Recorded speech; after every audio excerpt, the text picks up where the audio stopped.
రెడ్డి పర్యటనలో రప్పా రప్పా బ్యానర్ ప్రదర్శించిన వైసీపీ కార్యకర్త మీద పోలీసులు కేసు పెట్టి అరెస్ట్ చేశారు. దీని మీద జగన్ రెస్పాండ్ అయ్యారు సార్.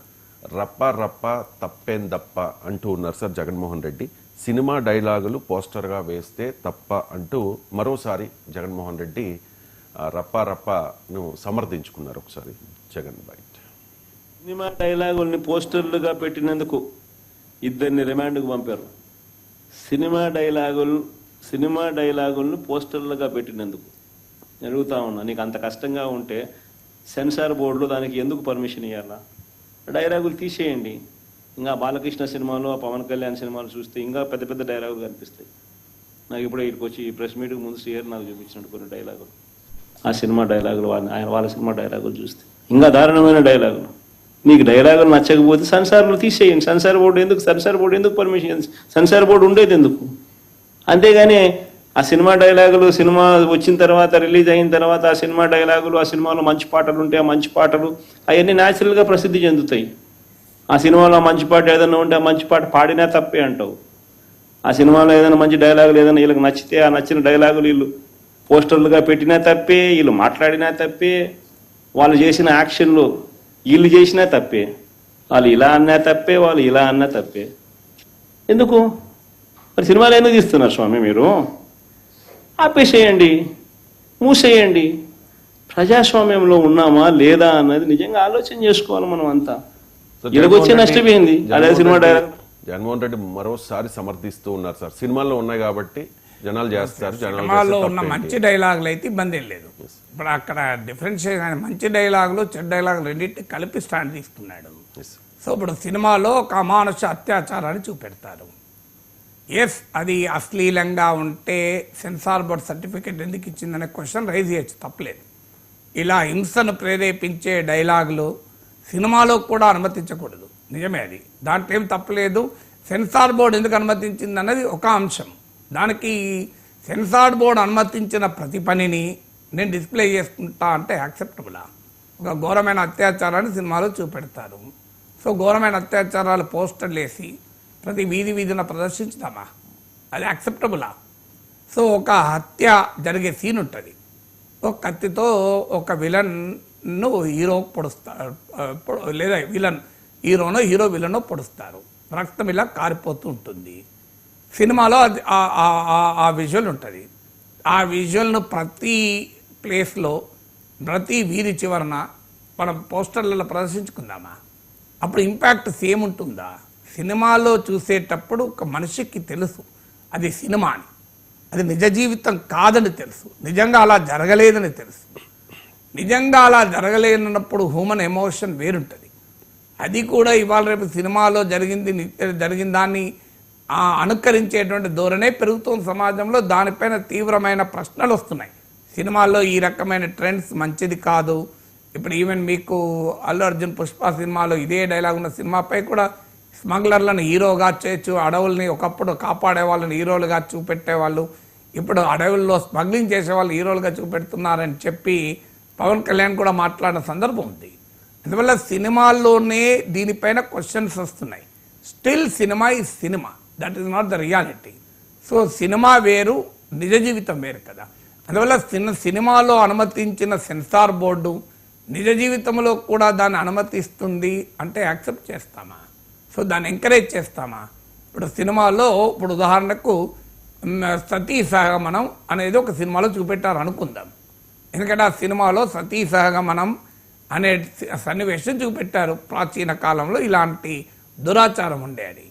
సో దాన్ని మనం అన్ని వీడియోలలో ప్రదర్శించుకుందాం, ఆ సతీ సహగమన విజువల్స్ను. సో అందువల్ల సినిమాలో చూపెట్టడము, నిజ జీవితంలో చూపెట్టడం ఒకటి కాదు. రెండవది, మంచి డైలాగ్కు చెడు డైలాగ్ మధ్య తేడా ఉంది. ఓ మంచి పాట పాడుకుంటే సినిమాలో పాడుకోవచ్చు, తప్పేం లేదు, అభ్యంతరం ఏం లేదు. సో సినిమాలో కూడా అశ్లీలమైన పాటలు వస్తున్నాయి. ఈ అశ్లీలమైన పాటల్ని వ్యతిరేకిస్తూ, అశ్లీలమైన ప్రదర్శనలను వ్యతిరేకిస్తూ అనేకసార్లు ఉద్యమాలు కూడా నడిచాయి. కానీ సినిమా ఇది అల్టిమేట్లీ రియాలిటీ కాదు. అందువల్ల సినిమా పైన లైసెన్స్ ఇస్తే దానికి నిజ జీవితంలో కూడా లైసెన్సే అని అనుకుంటే చాలా పొరపాటు. ఎందుకంటే సినిమా చూసేవారు రియాక్ట్ అయ్యే పద్ధతి వేరే ఉంటుంది, రియల్ లైఫ్లో చూసేవారు రియాక్ట్ అయ్యే పద్ధతి వేరే ఉంటుంది. సినిమాలో చూసి కూడా నిజమనే భ్రమించి అనుకరిస్తున్న సమాజంలో మనం బతుకుతున్నప్పుడు ఇక నిజ జీవితంలోనే అది చూపెట్టినప్పుడు క్రియేట్ చేసే ఎమోషన్స్ దాని పర్యవసనాలు వేరే ఉంటాయి కదా. ఇప్పుడు రప్ప రప్ప నరుకుదాం అనేది సినిమాలో చూడడం వేరు, నిజ జీవితంలో అది పోస్టర్లుగా ప్రదర్శించినప్పుడు ప్రజల్లో కలిగే రగిలేటువంటి భావోద్వేగ ప్రభావం సేమ్ ఉంటుందా? లెట్ సమ్ సైకాలజిస్ట్ టెల్, సినిమాలో చూసినప్పుడు ఆ డైలాగు ఏ రకమైన భావన కలుగుతుంది, నిజ జీవితంలో అది చూసినప్పుడు ఏ రకమైన భావన కలుగుతుంది? రెండూ సమానమే అని నేను అనుకోను. నిజ జీవితంలో చూసినప్పుడు దాని ప్రభావం చాలా ఎక్కువగా ఉంటుంది. అందువల్ల రియాలిటీ సినిమా వెండితెరనే కదా. అందువల్ల వెండితెరలో చూపెట్టిందంతా నేను రియాలిటీలో చూపెట్టేస్తాను, రియాలిటీలో అలాంటివి చూపెడతానంటే అది యాక్సెప్ట్ చేయరు కదా.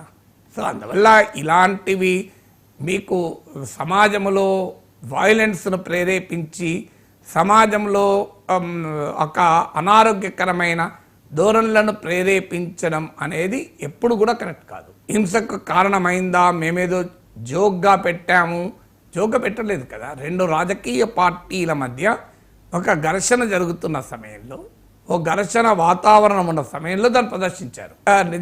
జోక్గా వాడితే తప్ప అంటే వేరే క్వశ్చన్. రప్ప రప్ప అన్నామనుకో అది వేరే విషయం. కానీ ఇప్పుడు మీరు నేను మాట్లాడుకుంటున్నాం. రవిశంకర్గా మీరు నన్ను కనుక రవిశంకర్ నువ్వు నన్ను ఇష్టమైనట్టు అడిగితే రప్పరప్ప చేసేస్తా అన్నాను అనుకో, మీరు నవ్వుతారు, ఊకుంటారు. కానీ నిజంగా మీరు నేను ఒక కొట్లాడుకుంటున్న సందర్భంలో రవిశంకర్ రప్పరప్ప అంటే ఊకుంటారు, మీరు రప్పరప్ప ఆడిస్తారు. సో ఒక యాంకర్ ఒక గెస్ట్గా మాట్లాడుకుంటున్న లైవ్లీ ఎన్విరాన్మెంట్లో అన్న డైలాగ్ రప్పరప్ప అంటే ఏమీ ప్రాబ్లం ఉండదు, మీరు నవ్వు వేస్తారు అయిపోతుంది. కానీ మీకు నాకు ఏదో భౌతిక ఘర్షణ జరుగుతుంది. భౌతిక ఘర్షణ సమయంలో నేను రప్పరప్ప అన్నాను అనుకోండి, మీరు ఇలాగ రియాక్ట్ అవుతారా? అందువల్ల ఒక డైలాగ్ కాంటెక్స్ట్ ఉంటుంది కదా. ఒక డైలాగ్ కాంటెక్స్ట్ లేకుండా మాట్లాడచ్చా? ఇప్పుడు మీకు ఉదాహరణకు పుట్టిన ప్రతి ఒక్కడు చావక తప్పదు, ఇలా తప్పే ఉంది, డైలాగ్ తప్పుందా? ఎవరైనా తప్పదు, భౌతిక ఇదే చెప్పింది కదా. సందర్భాన్ని బట్టి తప్పు. సో ఎగ్జాక్ట్లీ సందర్భాన్ని బట్టి తప్పు. ఇప్పుడు పుట్టిన ప్రతి ఒక్కడు చావక తప్పదని మన భౌతికతలోనే ఉంది. జననం మరణం అనేది నీ చేతిలో, మరణం నువ్వు ఆపలేవు కదా. ఆ విషయాన్ని బర్త్డే ఫంక్షన్ సో ఆ విషయంలో నువ్వు ఒక మ్యారేజ్కి వెళ్ళి, బర్త్డే కన్నా వెళ్ళి, పెళ్ళికి వెళ్ళి వధూవరులకు అక్షంతలేస్తూ పుట్టిన ప్రతి ఒక్కడు చావక తప్పదు, ఏదీ మన చేతిలో లేదు, పూర్వజన్మలో మీరు చేసిన కర్మలను బట్టి మీ దాంపత్య జీవితం ఉంటుంది అన్నాం అనుకోండి, నడుస్తుందా? నేనేమన్నా తప్పు భౌతికలో ఉన్నదన్నా కదా. బర్త్డే మీరు అన్నట్టు బర్త్డే ఫంక్షన్కి వెళ్ళి పుట్టిన ప్రతి ఒక్కడు చావక తప్పదు నాయనా అని బర్త్డే గ్రీటింగ్ చేశారనుకోండి, ఎట్లుంటే చెప్పండి, అందరు కలిసి కొడతారు అక్కడ. మరి నేనేమన్నా తప్పే ఉన్నా భౌతికతను గౌరవించరా? నేను భౌతికతలో ఉన్నదన్నాను, మీరు భౌతికత నమ్మరా? ఇది నేను చెప్పిన దాంట్లో నిజం కాదా? పుట్టిన ప్రతి ఒక్కరు చావ తప్పదు కదా. ఈ పుట్టిన మొదటి బర్త్డే జరుపుకున్నాడు గ్యారెంటా 100 ఏళ్ళు బతుకుతాడా? ఎవరైనా చేస్తారు కదా, ఎన్నడైనా చేస్తారు కదా అని వాదన పెట్టుకున్నాను అనుకో, అర్థం ఉంటుందా? అందువల్ల ఏ దానికైనా కాంటెక్స్ట్ ఉంటుంది. ఎట్టి పరిస్థితుల్లో సినిమాలోనే అభ్యంతరకరం ఉంటే సెన్సార్ బోర్డు ఎందుకు పర్మిషన్ ఇచ్చింది? Yes you question it. కానీ సెన్సార్ బోర్డు పర్మిషన్ ఇచ్చింది కనుక మీరు చేస్తాను ఎట్లా? నిజంగానే ఒక సినిమాలో డైలాగ్ ఉంటుంది, భగవద్గీతలో ఉన్నదే చెప్తారు, పుట్టిన ప్రతి ఒక్కడు మరణం తప్పదు, ఎవరికి జీవితము శాశ్వతం కాదు అని ఒక సినిమా డైలాగ్ ఉంది.